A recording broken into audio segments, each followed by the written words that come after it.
3時間ほどバスに乗ってオーストリアのウィーンに到着しました。宿のチェックインが5時なんですけど、今歩いて5分ぐらいで着くんですよ、宿には。一旦ちょっとご飯を行って、はい、そこから宿にチェックインしたいと思います。なかなか栄えてるエリアに到着しています。安そうだったので、こちらのシュニッツェルキングにやってまいりました。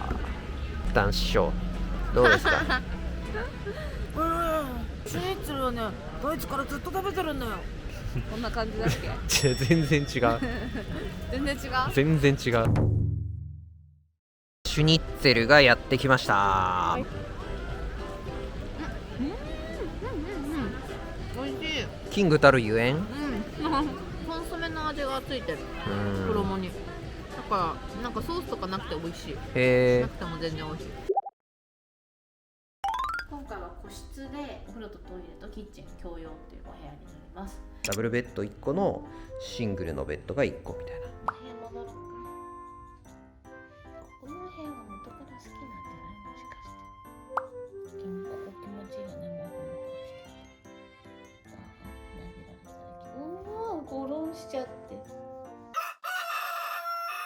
はい、おはようございます。おはようございます。ウィーンの市内をですね、これから観光していきたいなと思っております。気温は15度、日中は23度ということで、比較的過ごしやすい天気になりそうです。今ウィーンの中央駅付近なんで、ここから歩いて、宮殿の方まで行きたいと思います。広い宮殿ですね。ベルベデーレ宮殿という宮殿で、オスマントルコの戦いでウィーンを救った英雄プリンツ・オイゲン公の夏の離宮だそうです。今博物館のようなものになっています。だだっ広い斜面に美しき庭園。これめっちゃ綺麗だけど、隣はボサボサで、これちょっと坂になってるから、それもあって余計に綺麗に見えますね。ソビエト戦戦勝記念碑、兵士が立ってます。結構大きいよね、サイズ的にも高いし、すげえ高い。ウクライナカラーの塗装されてますね。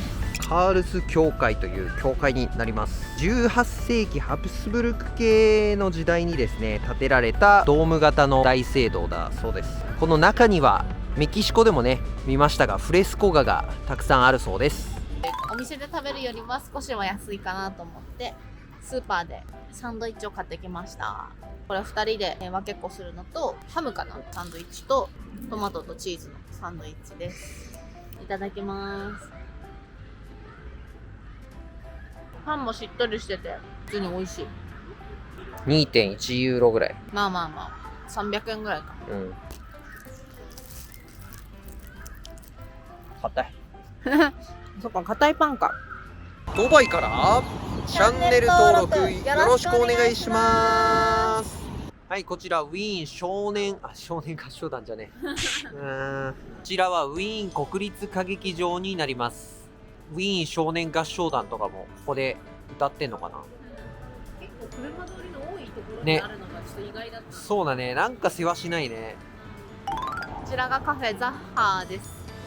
ね、こんな感じで並んでます。Hello. How many people are you? Two. Two? Yeah. Please follow me. Thank you. 単品だと 8.9 だけど、飲み物とかつけると20とか29とかになるってことですね。シュニッツェルとか普通のご飯もあるらしいです。ここで普通に食べてデザートでザッハトルテっていうのもありっぽいですね。ここになんかザッハトルテの歴史みたいなのが書いてある。うちが本家本元ですせということが書いてありますね。はい、店内の内装も豪華です。ザッハトルテやってきました。そして私は生ビール。いただきます。綺麗。オリジナルザッハトルテって書いてあります。はい。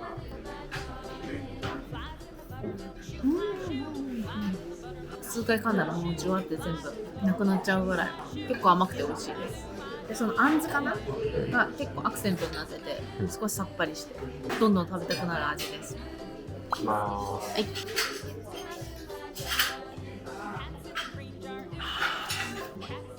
ビールとザッハトルテって合うのかな。合うんじゃない？ホイップとじゃあ、そんなに合わない。ホイップってさ甘くないよね、そのホイップ。はい。こ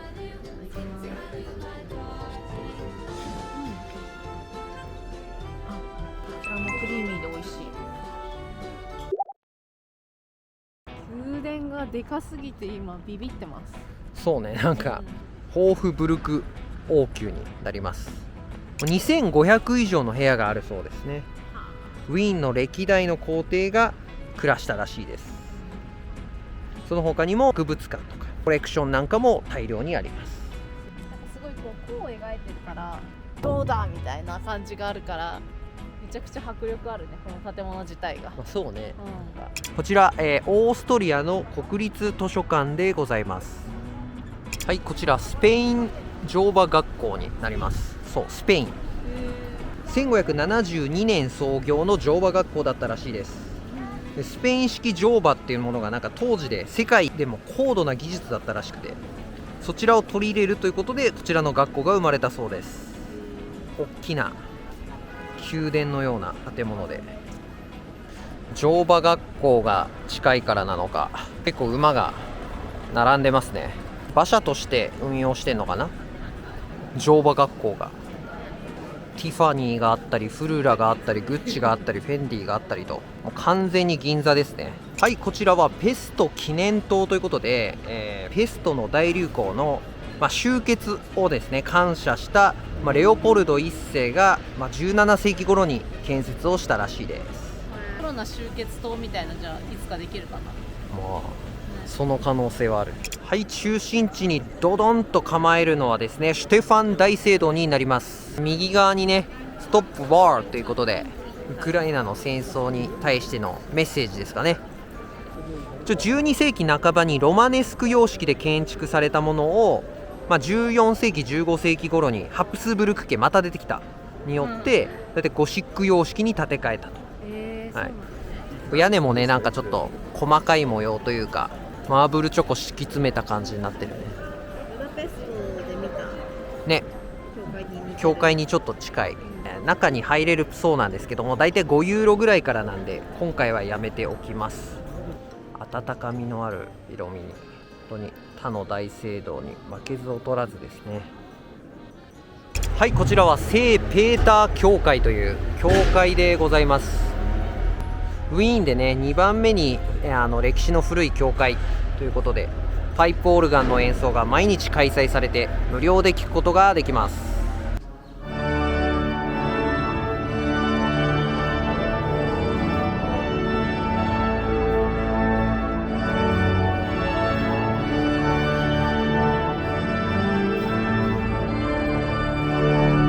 はい、こちらウィーン市庁舎になります。今なんかこうたまたまかな、なんかサーカスみたいなものが入っててテント張ってます。いや近くで見るとめちゃめちゃ綺麗なんですけど、どうしてもねこのサーカスの癖があってなかなかこう引きで映せないのが残念です。ウィーンはねいつでも水道水が飲めるということで、街中にこんな水道水の機械、体育館によくある。ここでピッて押して飲めるやつ。はい、じゃあ飲もうかな。なんかすごい出てるけど大丈夫？なんか一定押したらなんかずっと出んのかな。もったいないね、どんだけ飲ませたいねみたいな。はい、ということで Google マップで口コミがよくなんか安そうだったのでこちらのお店に入っていきたいと思います。乾杯。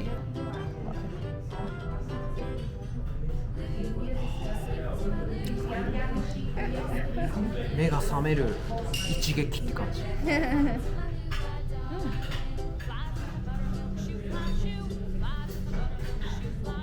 美味しい。レモネードが入ってるとかって言ってたね。そうビールとレモネードが入ってるやつめっちゃ美味しい。ソーセージとザワークラフト、ポテト、そしてこちらは名物のスープになります。ちょっとこれ飲んでみたかったのよ、オーストリアで。お麩みたいな感じで。そうね、パンケーキって書いてあったね。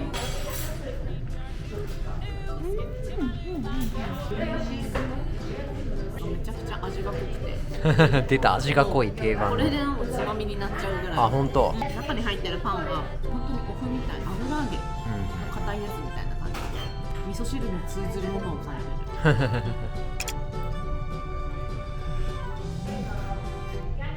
オーストリアで言うことじゃないんだけど、一言いい？どうぞ。ドイツに行きたい。どういうこと？いやだってソーセージはドイツでしょ。ドイツに帰りたい。この料理の感想は？ドイツだわ。このシュニッツェル至上主義にちょっと物申したくて新たなメニューを頼んでしまいました。揚げたなんかこう玉ねぎみたいなものにじゃがいも、そして牛肉かな、めちゃめちゃうまそうでビールが進むんで、ごめんなさい、もう一杯ビール飲みます多分。スープというかなんか液体に使ってる。じゃあこれいただきます。はい、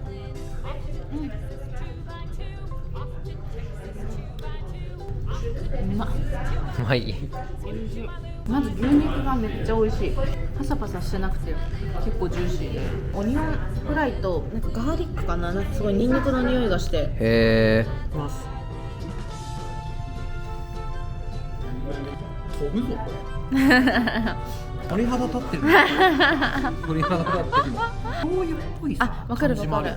醤油っぽいね、確かに。これ美味しいね。美味しかったね。美味しかった、マジでね、めちゃくちゃうまい。美味しかった。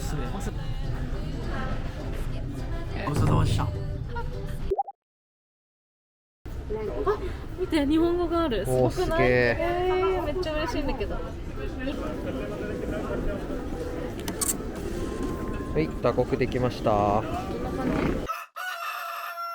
はようございます。おはようございます。ちょっと待って、なんで猫耳になってんの？なんかこっちこれちょっと寝癖を直すのを忘れたのと帽子を忘れてしまいまして、シェーンブルン宮殿になります。改装したのかわかんないけど、なんかそんなに古くない雰囲気の建物。そうだね、チケット買いました。私たちクラシックパスっていう31ユーロの券を買ったんですけど、すぐに入れると思ったらなんかゲート A から1時18分に入場できますよということでした。はい、ということでやってきましたシェーンブルン宮殿。こちらウィーンでも最も大きい世界遺産で、かのマリー・アントワネットが生まれた場所だそうです。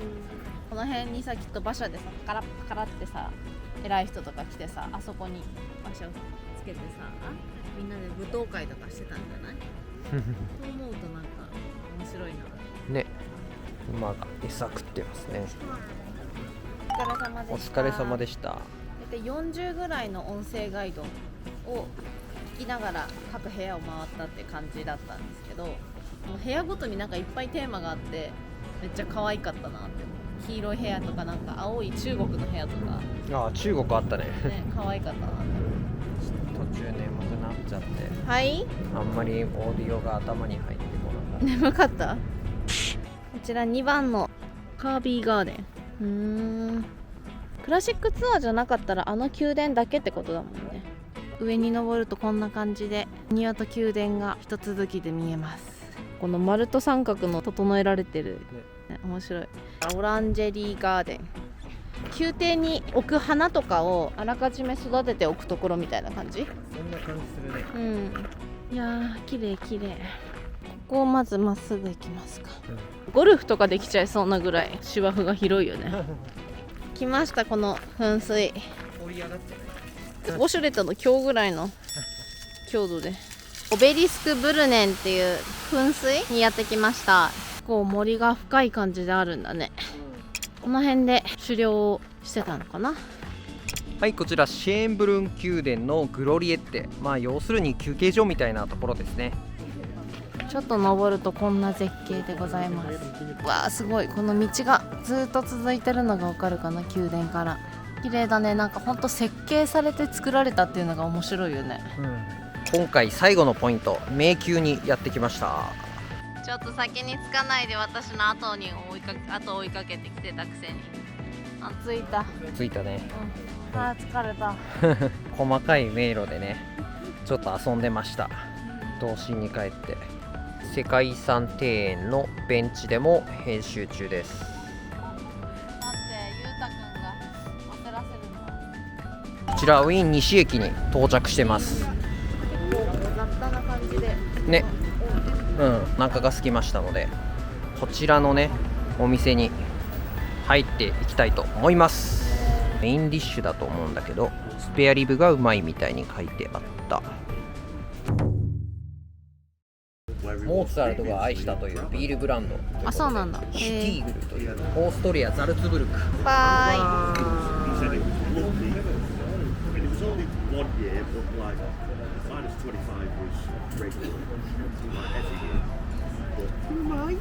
こっちはドイツビールかな。黒ビール。黒ビール。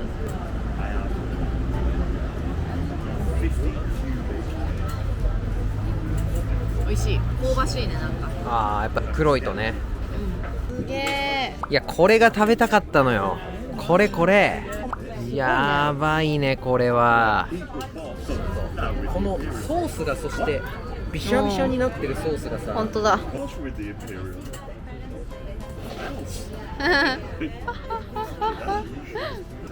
優勝でしょこれ。マジでそんなに美味しい？めっちゃうまいこれ。ジューシーなハンバーグ。へえ。マジでうまい。これマジうまい、本当にマジでうまい。本当、スペアリブが本当にうまいって書いてあって。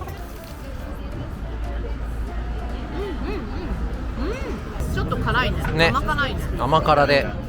これビール進むね。ね、ちょっとビール飲んでいいっすか。2杯目いただきたいと思います。2杯目も500ってことは1リットル飲む。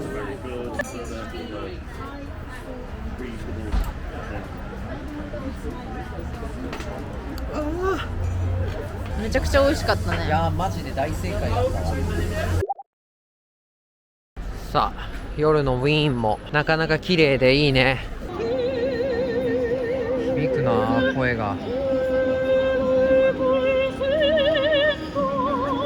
路上ライブじゃなくて路上オペラが開催されるってさ、ウィーンでしか見たことなくない？まあ確かに。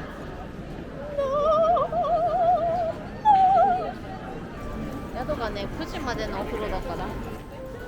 そうなんだよ、早く帰んないといけないからね。あ、見えてきた見えてきた。綺麗綺麗、やっぱり。ウィーン国立歌劇場夜バージョンです。光の当たり方がめちゃくちゃ綺麗ね。おはようございます。これから5時間ぐらいかけてクロアチアに行きたいと思います。でクロアチア自体はちょっとシェンゲン協定外の国なんで、もしかしたらその入国する際とかに細かいチェックとかがあるかもしれないので、気を引き締めて心の準備をしたいと思います。初めて陸路の業越えたじゃん。そうだね確かに。国境越え待ちの車が大渋滞でございます。スロベニアからクロアチアに入国完了しました。はい。イエーイ。で、まあ具体的にどんな感じだったかっていうと、ん高速道路の、料金所みたいなところが、国境になっていて、でそこの、料金所を通る前にバスを1回降ろされて、で係の人にパスポートを渡して、今度はもしかして入国がある。そういうこと？そういうこと？慌ただしい。確かに何も質問されずに入れたって感じでしたね。本当にもう流れ作業の、そうだね。特に荷物のチェックとかもされずにね、終わりました。よかったです。もう無事これ以降は何もないと思うんで、グミでも食べたいと思います。